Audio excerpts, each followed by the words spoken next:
And for more on this, I want to bring in retired Army General Wesley Clark, who was the NATO Supreme Allied Commander between 1997 and the year 2000. That included NATO's involvement in the war in Kosovo. First, sir, thank you for your time. But I want to ask, what is your assessment of how NATO and the United States could play an impactful role in ensuring Ukraine's security and that of European allies as a part of this resolution to end the war?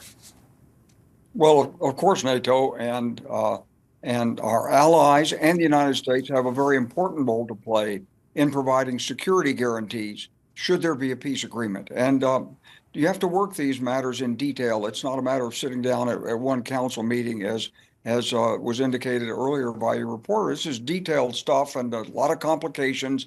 And our problem right now is this is sort of one-sided work.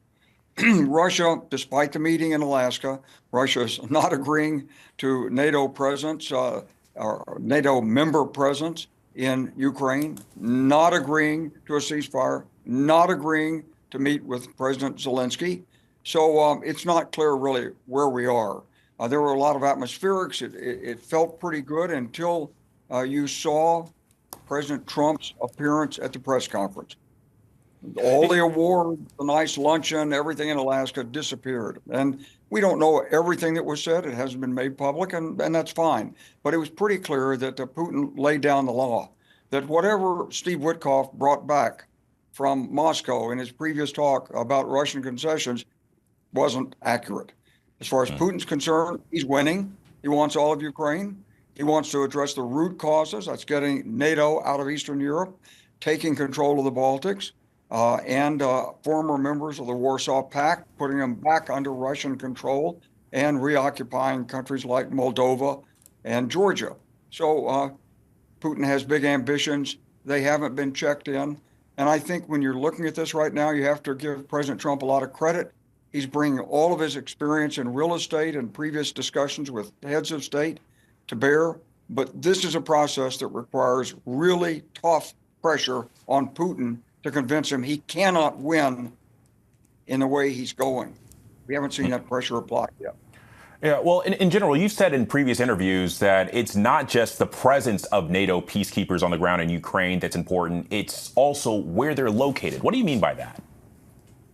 So if the NATO peacekeepers are not forward, next to the line of contact, as crisis escalates, what are they going to do? If Russia launches an armored probe, gets its drones in, moves into Kyiv, and you've got west of Kyiv, a few dozen miles from the border of Poland, you've got a couple of thousand NATO troops. They're not going to be able to do anything. And the military among them will say, look, it's hopeless. But you've got to get a substantial force right up with the line of contact. And even more importantly, you've got to establish the confidence building measures that would give early warning and a chance to head off a renewed conflict diplomatically before it breaks out. And there's been no discussion whatsoever of those confidence building measures. So we're a long way from understanding what a security guarantee is, and an even further way from believing that Mr. Putin really does want to end the fighting.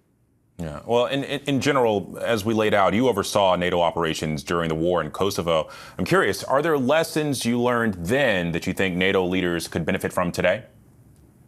Well, I think there are lessons learned that the United States could benefit from, especially. And then that lesson is that you have to combine pressure, the use of force or the threat of the use of force, with diplomacy to bring a conflict to the end. Unless the principal antagonists just say, just come in and do anything, we're tired of fighting. But that's not the case with Mr. Putin. He's going to continue until he believes he's losing. And so this is the case also that happened in Kosovo. President Milosevic believed that he could subdue Kosovo. There was an insurgency there. He believed that NATO members, once they started bombing, would quickly stop. Russia told him, don't worry, we'll get to the French, the Germans. They'll quickly stop NATO. But he didn't understand the way democracies work.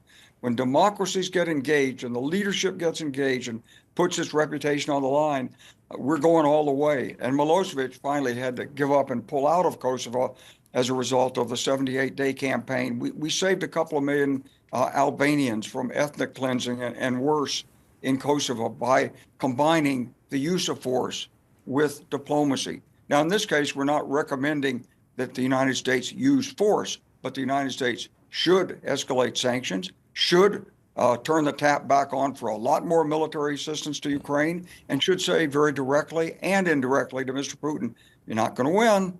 You're not going to win. You're losing, and we're going to keep at it until you've lost.